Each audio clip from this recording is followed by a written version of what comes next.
ആശ്വാസം നേടാം. ഹൃത്തിനുള്ളിൽ ജീവൻ നൽകും വചനം, തിരുവചനം. പ്രിയമുള്ളവരെ, ആഗോള സഭ കാരുണ്യവർഷം ആചരിക്കുകയാണല്ലോ. കഴിഞ്ഞ ഡിസംബർ 8 ആരംഭിച്ചു. ഇതിപ്പോഴത്തെ നവംബർ 20 ആകുമ്പോഴേക്കും അവസാനിക്കും. ഏതാണ്ട് 10 മാസത്തോളം നമ്മൾ പിന്നിട്ടിരിക്കുക. ധാരാളം ആൾക്കാർ കരുണയുടെ വാതിലിലൂടെ കടന്നു പോവുകയും പൂർണ്ണദണ്ഡവിമോചനം നേടുക എന്ന ലക്ഷ്യത്തോടുകൂടി യാത്ര ചെയ്യുകയും ചെയ്യുന്നൊരു കാലയളവ്. ഞാൻ തന്നെ ഈ വർഷം ഏതാണ്ട് 5 യാത്രകൾ ചെയ്തു കഴിഞ്ഞു. അത് കഴിഞ്ഞ് ഞാൻ തന്നെ എന്നോട് ചോദിക്കുകയായിരുന്നു, ഇത്രമാത്രം കാരുണ്യത്തിൻ്റെ വാതിലിലൂടെ കടന്ന് ദൈവകാരുണ്യം ഞാൻ സ്വീകരിക്കുകയും പൂർണ്ണദണ്ഡ വിമോചനം നേടാൻ സഭയുടെ അനുഗ്രഹത്തിൻ്റെ ഭണ്ഡാരത്തിൽ നിന്നും ധാരാളമായി അനുഗ്രഹങ്ങൾ ഏറ്റുവാങ്ങുകയും ചെയ്ത ഞാൻ എന്തുമാത്രം കാരുണ്യം കാണിക്കുന്നവനായി എന്നതിനാണ് എന്നെക്കൊണ്ട് ചിന്തിപ്പിച്ചത്. കാരുണ്യം സ്വീകരിച്ചാൽ പോരല്ലോ, സ്വീകരിക്കുന്നത് കൊടുക്കണമല്ലോ. ഒരു ക്രൈസ്തവ ജീവിതത്തിലെ ഏറ്റവും പ്രധാനപ്പെട്ട സംഭവം അതാണ്. വാസ്തവത്തിൽ ഈ കാലഘട്ടത്തിൻ്റെ ദൈവത്തിൻ്റെ സാന്നിധ്യം വിളിച്ചറിയിക്കുന്ന ഫ്രാൻസിസ് മാർപ്പാപ്പ തന്നെ പറഞ്ഞില്ലേ, കാരുണ്യം, ദൈവത്തിൻ്റെ കാരുണ്യം മുഖമായി മാറിയതാണ് യേശുക്രിസ്തു. കാരുണ്യത്തിൻ്റെ മുഖമാണ് അവിടുന്ന്. പ്രിയമുള്ളവർ, യേശുക്രിസ്തുവിനെ കണ്ടുമുട്ടുമ്പോഴാണ് യഥാർത്ഥ കാരുണ്യം നമുക്ക് മനസ്സിലാക്കുവാനും അതോടൊപ്പം തന്നെ ആ കാരുണ്യം നമുക്ക് പ്രവർത്തിക്കാനും സാധിക്കുന്നത്.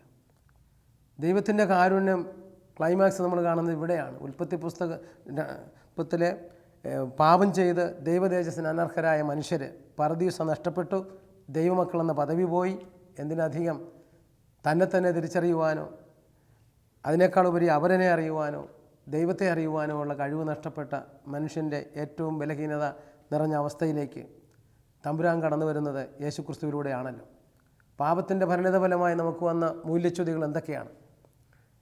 ഉൽപ്പത്തി പുസ്തകത്തിൽ നമ്മൾ കാണുന്നുണ്ട്, മനുഷ്യനെ ദൈവം സൃഷ്ടിച്ചത് തൻ്റെ ഛായയിലും സാദൃശ്യത്തിലുമാണ്. മാത്രമല്ല, അടുത്ത വിവരണത്തിൽ പറയുന്നത് ഇങ്ങനെയാണല്ലോ, അവിടുന്ന് ഭൂമിയിലെ പൂഴി നനച്ച് മനുഷ്യനെ മെനഞ്ഞെടുത്തു എന്ന് പറഞ്ഞാൽ, കൈകൊണ്ട് മെനയുക എന്ന് പറഞ്ഞാൽ അർത്ഥം ഒരു വസ്തു കൈകൊണ്ടുണ്ടാക്കിയാൽ അതുപോലെ മറ്റൊന്നുണ്ടാവുകയില്ല, ഒന്നിനെ പോലെ ഇരിക്കുകയില്ല എന്ന് പറഞ്ഞാൽ ഓരോ മനുഷ്യനും അനന്യനായിരിക്കണമെന്ന് കർത്താവ് തീരുമാനിച്ചു. മനുഷ്യ സൃഷ്ടിയിലെ ദൈവത്തിൻ്റെ കരുണയുടെ ഏറ്റവും ക്ലൈമാക്സ് നമ്മൾ കാണുന്നത് അവിടെയാണ്. ആകാശത്തിൽ കോടാനുകോടി നക്ഷത്രങ്ങളുണ്ടെങ്കിൽ ഒരു നക്ഷത്രത്തിന് പോലും മറ്റൊരു നക്ഷത്രത്തിൻ്റെ ശോഭ അവിടുന്ന് കൊടുത്തിട്ടില്ല. എന്നാൽ അതുപോലെ തന്നെ കോടാനുകോടി മനുഷ്യരിവിടെ വന്നു, പിറന്നു, മരിച്ചുപോയി. ഇന്ന് 747 കോടി മനുഷ്യർ ലോകത്തിലുണ്ട്. ഒരു മനുഷ്യനെപ്പോലെ മറ്റൊരു മനുഷ്യൻ ഇന്നോളം ജനിച്ചിട്ടില്ല, ഇനിയോട്ട് ജനിക്കുകയുമില്ല. മനുഷ്യനെ അനന്യനായി സൃഷ്ടിച്ച കർത്താവ്, അതുല്യനായി സൃഷ്ടിച്ച കർത്താവ് അവനെ പർദീസായിലാക്കി ദൈവത്തോടൊത്ത് ചരിക്കുവാനും ദൈവസാന്നിധ്യം അനുഭവിക്കുവാനും ദൈവോന്മുഖനും ആയിരിക്കുവാനും വേണ്ടി. എന്നാൽ സാത്താൻ്റെ അസൂയ നിമിത്തം പാപം മനുഷ്യഹൃദയത്തിൽ കടന്നു വന്നപ്പോൾ അവൻ ദൈവത്തിൽ നിന്നും പിന്തിരിഞ്ഞു എന്ന് മാത്രമല്ല, ദൈവത്തെ ദൈവമായി അറിയുവാൻ അവന് കഴിവ് നഷ്ടപ്പെട്ടു. കർത്താവ് പറഞ്ഞിരുന്നു, നീ കനി ഭക്ഷിക്കുന്ന ദിവസം നീ മരിക്കുമെന്ന്. സാത്താൻ പറഞ്ഞു, നീ കനി ഭക്ഷിക്കുന്ന ദിവസം മരിക്കുമെന്ന് നിന്നോട് ആര് പറഞ്ഞു? നീ മരിക്കുകയില്ല, നിൻ്റെ കണ്ണുകൾ തുറക്കപ്പെടും, നന്മ തിന്മകൾ തിരിച്ചറിഞ്ഞ് നീ ദൈവത്തെ പോലെ ആകും. പക്ഷേ കർത്താവ് പറഞ്ഞതിൻ്റെ അർത്ഥം, പ്രിയമുള്ളവരെ, മനുഷ്യനൊരു ആത്മീയ ജീവിയാണ്. മനുഷ്യനൊരിക്കലും ഒരു മൃഗത്തെ പോലെയല്ല. മനുഷ്യനൊരു ആത്മീയ ജീവിയാണ്. ആത്മാവാണ് ജീവൻ നൽകുന്നത്. ശരീരം ഒന്നിനും ഉപകരിക്കുന്നില്ല. ശരീരത്തിനോ രക്തത്തിനോ ദൈവരാജ്യം അവകാശപ്പെടുത്താൻ സാധിക്കില്ലെന്നൊക്കെ കർത്താവ് പറഞ്ഞതിൻ്റെ അർത്ഥം മനുഷ്യനൊരു ആത്മീയ ജീവിയാണ്. അവിടെ മരിക്കുമെന്ന് പറഞ്ഞിരുന്നത് ഇവൻ്റെ ആത്മാവിലുള്ള മരണമാണ്. ആത്മാവിൽ മരിച്ചാൽ ആത്മാവായ ദൈവത്തോടുള്ള ബന്ധമാണ് ആദ്യം നഷ്ടപ്പെടുന്നത് മനുഷ്യന്. അതാണല്ലോ കർത്താവിൻ്റെ ആദ്യ ചോദ്യത്തിന് ആദം കൊടുത്ത മറുപടി. ആദം, നീ എവിടെയാണ്? അവൻ പറയുകയാണ്, ഞാൻ നഗ്നനായതുകൊണ്ട് ഭയന്ന് ഇവിടെ ഒളിച്ചിരിക്കുകയാണെന്ന്. പ്രിയമുള്ളവരെ, അവനെ സൃഷ്ടിച്ചെടുത്തേ പറയുന്നുണ്ട്, മനുഷ്യൻ നഗ്നനായിരുന്നു, അവന് ലജ്ജ തോന്നിയിരുന്നില്ല എന്ന്. ദൈവോന്മുഖത നഷ്ടപ്പെട്ടപ്പോൾ, ദൈവത്തോടുള്ള ഹൃദയബന്ധം മുറിഞ്ഞു പോയപ്പോൾ മനുഷ്യന് അവന് നഗ്നത, ഭയം, ഭീരുത്വം ഇതൊക്കെ വന്നു. മാത്രമല്ല, അവൻ ദൈവത്തിൽ നിന്ന് ഓടി ഒളിക്കുന്നു. അവർ മരച്ചില്ലകൾക്കിടയിൽ ഒളിച്ചിരിക്കുകയായിരുന്നു. ദൈവത്തെ ദൈവമായി അറിയാത്ത മനുഷ്യന് ദൈവത്തെ ഭയമാണ്. പല പ്രശ്നങ്ങളും ജീവിതത്തിലുണ്ടാകുമ്പോൾ അവർ പറയുന്നതെല്ലാം ദൈവമാണ് കാരണക്കാരൻ, ദൈവം മൂലമാണ് ഇത് സംഭവിച്ചത് എന്ന് പറയുന്ന അനേക മനുഷ്യരെ കാണാം. എന്നോട് ചതി കാണിച്ചല്ലോ. എൻ്റെ ഒരു സ്നേഹിതൻ്റെ മകൻ ഈയിടെ എന്നോട് പറഞ്ഞതാണ്, എൻ്റെ പപ്പായെ 52-ാമത്തെ വയസ്സിൽ തിരിച്ചു വിളിച്ച ദൈവം ദുഷ്ടനാണ്, ക്രൂരനാണെന്നൊക്കെ പറയുന്നത് കേട്ടു. ചില മനുഷ്യർക്ക് അങ്ങനെയാണ്, ദൈവമാണ് ഇതെല്ലാം ചെയ്തതെന്നുള്ള ധാരണ. എന്തുകൊണ്ടെന്നാൽ അവൻ്റെ ഹൃദയം ഇന്ന് വരെ ദൈവമാരെന്നറിയുവാൻ ഇടയായിട്ടില്ലാത്തതിൻ്റെ ഒരു ദയനീയ ചിത്രമാണ് നമ്മൾ അവനിൽ കാണുന്നത്. ഇന്ന് പലപ്പോഴും ജീവിതത്തിൽ എന്തെങ്കിലും ദുരന്തങ്ങളുണ്ടായാൽ ദൈവമാണ് ഇതിന് കാരണമെന്ന് പറയുന്നതിൻ്റെ രഹസ്യം അതാണ്.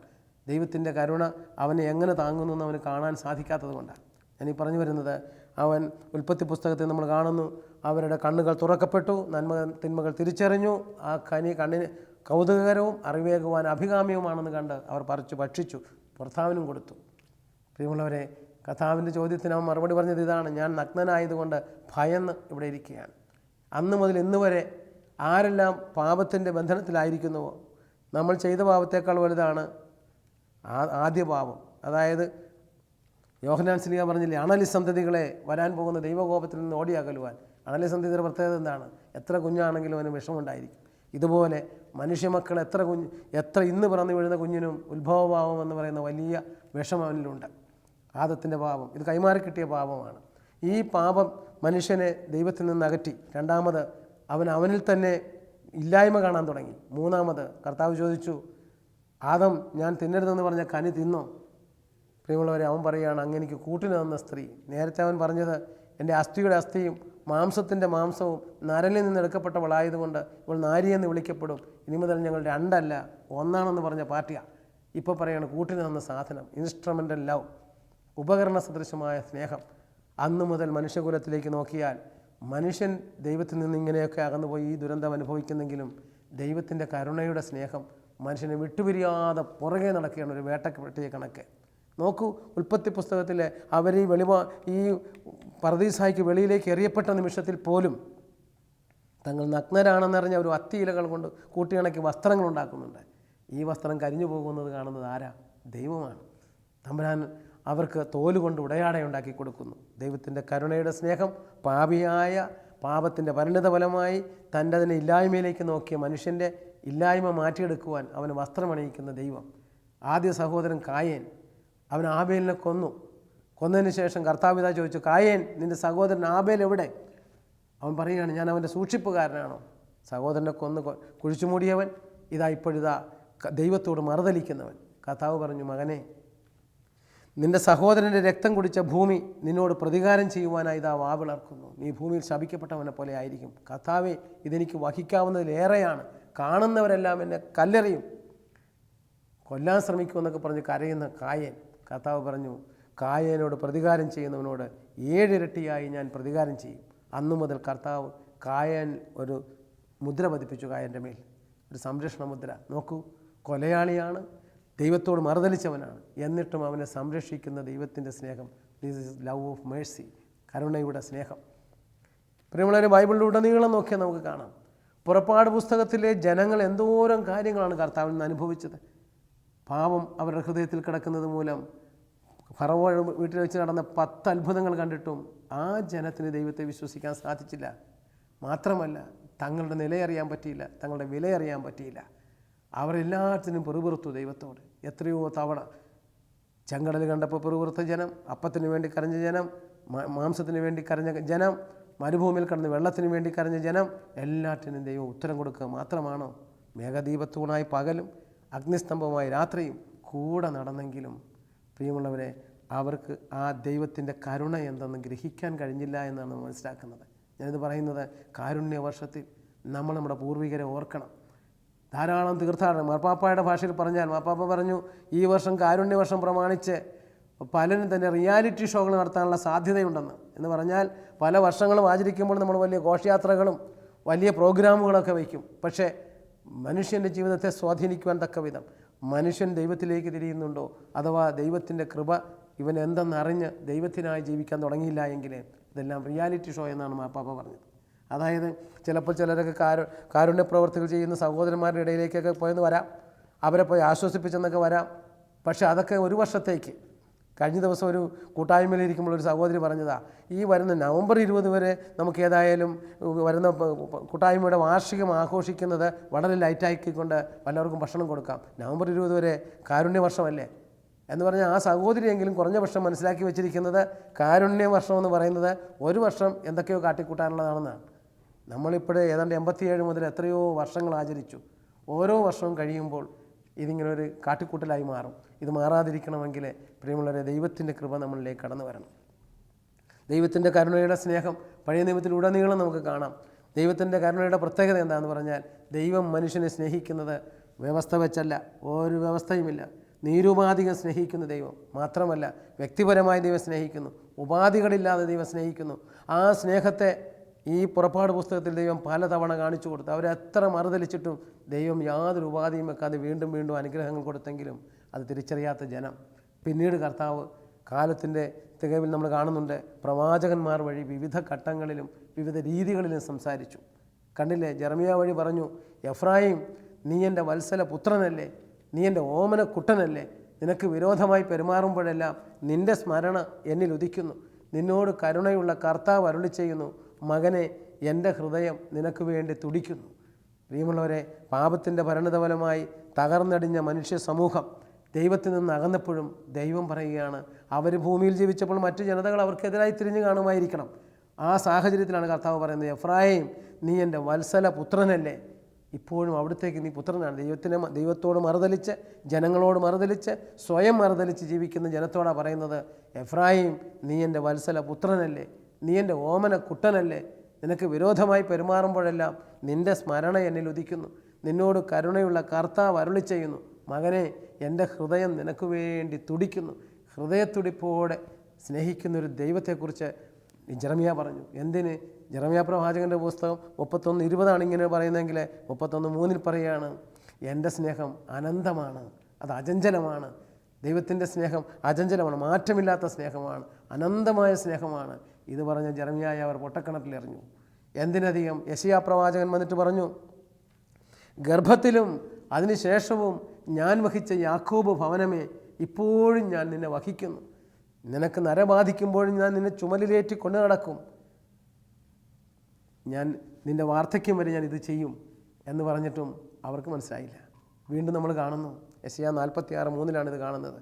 യെശയ്യാ 49 ഇസ്രായേൽക്കാർ പറഞ്ഞു, എൻ്റെ കർത്താവ് എന്നെ മറന്നു കളഞ്ഞു, എൻ്റെ കർത്താവ് എൻ്റെ ഓഹരി കണക്കിലെടുക്കുന്നില്ല. പ്രിയമുള്ളവരെ, തൻ്റെ ഛായയിലും സാദൃശ്യത്തിലും സൃഷ്ടിച്ച തൻ്റെ പൊന്നോമന മക്കളെ കർത്താവിന് മറക്കുവാനോ കർത്താവിന് ഉപേക്ഷിക്കുവാനോ സാധ്യമല്ല.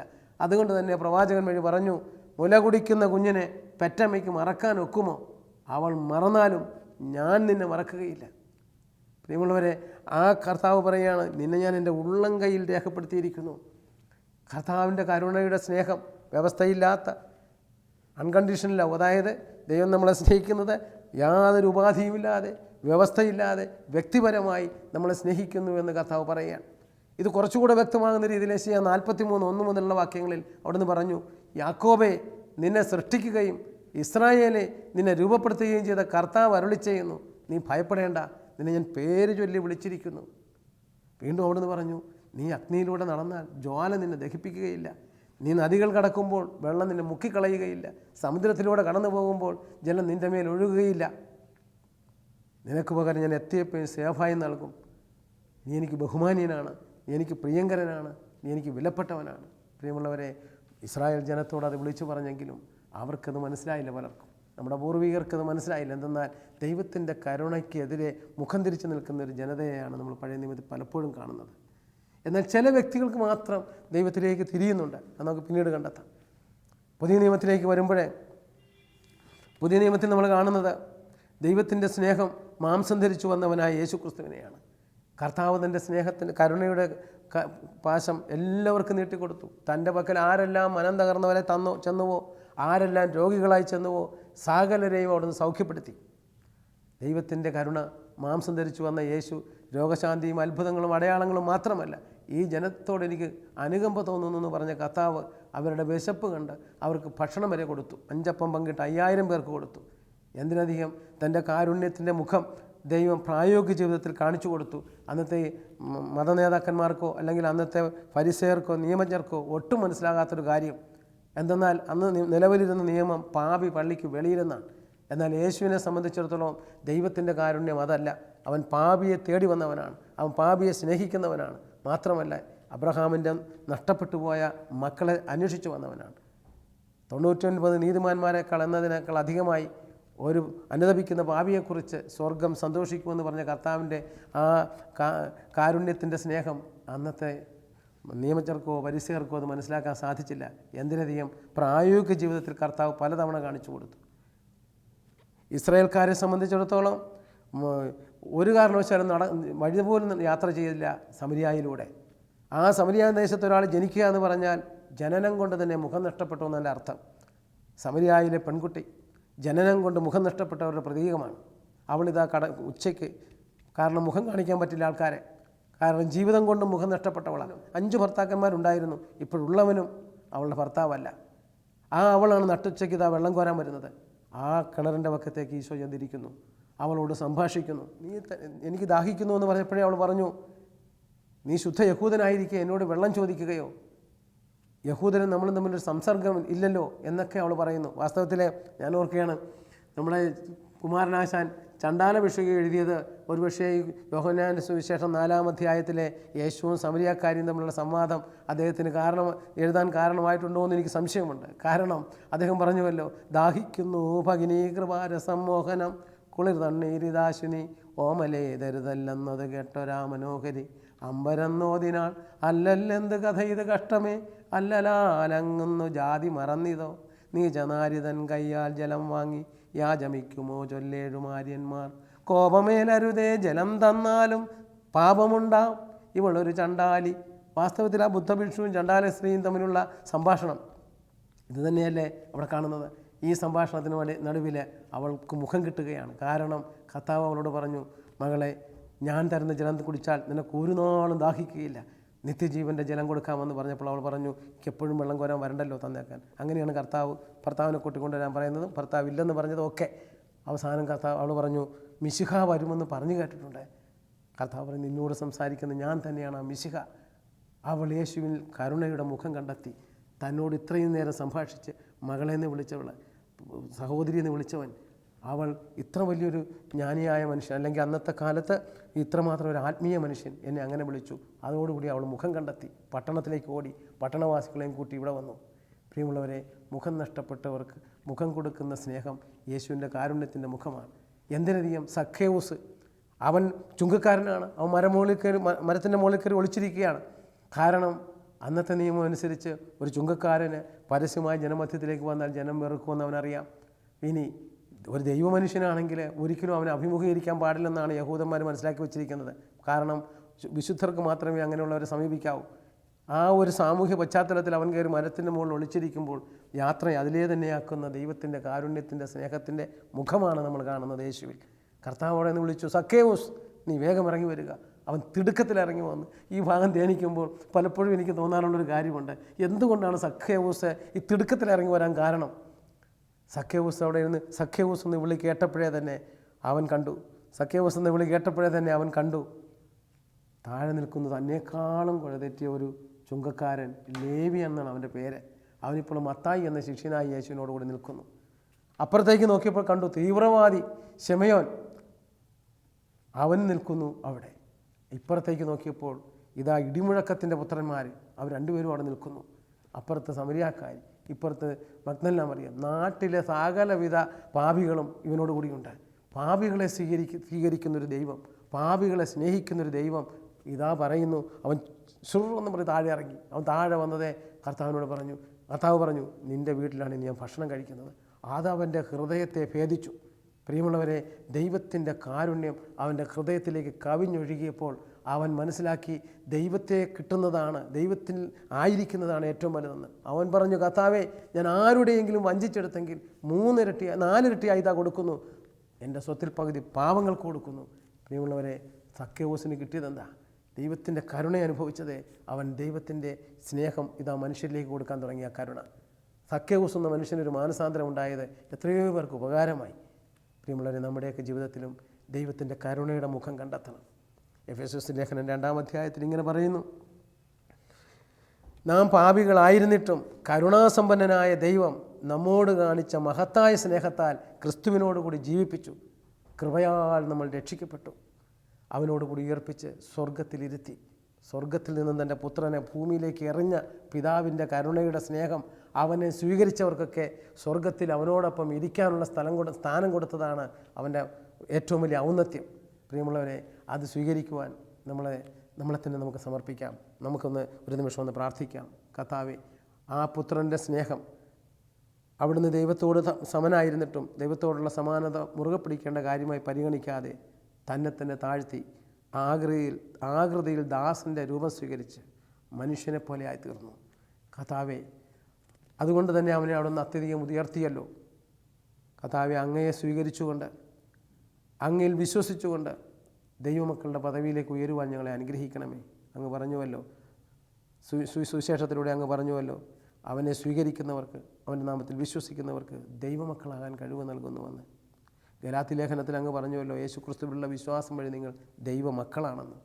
കർത്താവെ, അങ്ങയുടെ കാരുണ്യം അതിൻ്റെ പൂർണ്ണതയിൽ ഒഴുക്കിക്കൊണ്ട് ദൈവത്തിൻ്റെ മക്കൾക്കടുത്ത രീതിയിൽ സക്കേവൂസിനെ പോലെ ഒരു മാനസാന്തര ജീവിതം നയിക്കുവാൻ, ഞങ്ങളുടെ ജീവിതത്തിൽ ദൈവമല്ലാത്തതിനെയും ദൈവരാജ്യത്തിൽ പറ്റാത്തതായുള്ള നീതിയിലൂടെയും മാർഗത്തിലൂടെയൊക്കെ ഞങ്ങൾ ശേഖരിച്ചതൊക്കെയും കർത്താവെ, ഈ ലോകത്തിൽ ഉപേക്ഷിക്കേണ്ടതൊക്കെയും പിടിച്ചു വച്ചിരിക്കുന്നത് അവരനുമായി പങ്കുവെച്ച് കാരുണ്യത്തിൻ്റെ സ്നേഹം അവരന് കൊടുക്കാനുള്ള കൃപ ഞങ്ങൾക്ക് തരണമേ. പിതാവിൻ്റെയും പുത്രൻ്റെയും പരിശുദ്ധാത്മാവിൻ്റെയും നാമത്തിൽ ആമേൻ.